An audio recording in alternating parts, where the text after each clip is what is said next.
Jonathan, I could ask you 1,000 more questions.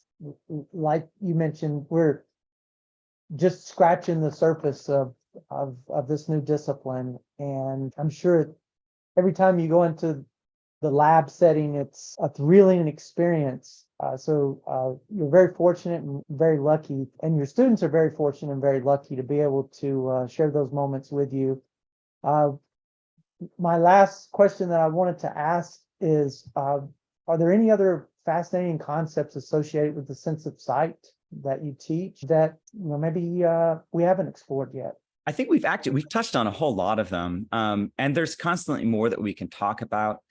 A lot of times, again, I'm really drawing from the ways that we talk about immersive performance.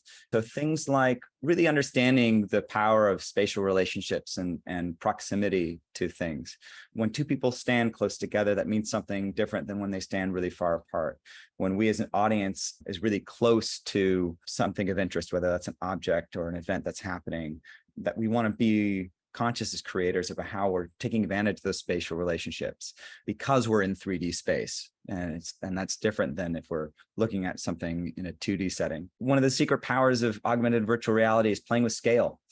We can create really amazing, unique experiences just by playing around with our relationship to scale. It's why there's been several really successful adaptations of Alice in Wonderland in a VR, AR context, because of the delight that can happen or a new perspective on the world that can happen through playing with scale. And I think one other area that I find is really important for exploring augmented reality is this question of opacity versus transparency. So again, thinking about these other principles about wanting to make sure that we don't overload our user with too much visual information, but we want to make sure that they are able to interact with the content in a way that feels very natural.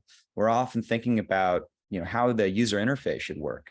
Should the user interface be something that's anchored in the world itself, so spatially at a distance from the user? And so that's going to be something that's more has a lot of opacity so that it feels very solid, so that they're using something, if they're interacting it with a touch, for example, that feels really intuitive.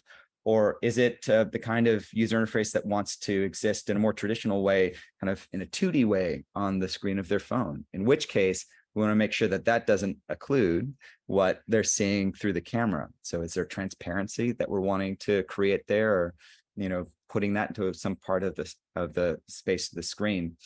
I think what all of these different tips, techniques, approaches, considerations point to, again, is how much they touch on so many different disciplines, right? In this conversation, we've talked about, things having to do with user experience, engineering questions that are really about embodied experience and almost getting to a dance context. And certainly we've talked a lot about theater.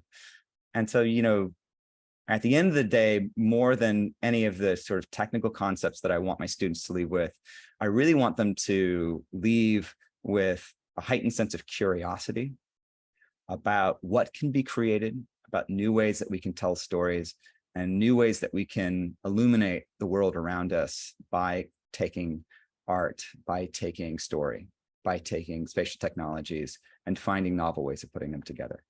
Wow, Jonathan, just absolutely wow. You and your work are a gift to everyone that comes into your space. Very blessed to have this opportunity to interview you today, and we can't thank you enough for being part of this.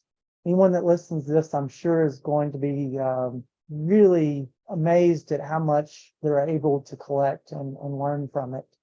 So thank you, Jonathan.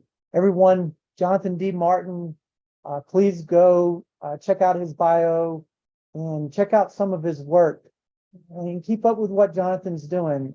Truly gifted, talented, and as we read at the beginning, so many different roles and talents that he is offering us. So thank you, Jonathan. Do you have anything that you'd like to say before we shut it down? No, just again to, thank you, and, thank you for the opportunity. Thank you for the conversation. It's been a pleasure.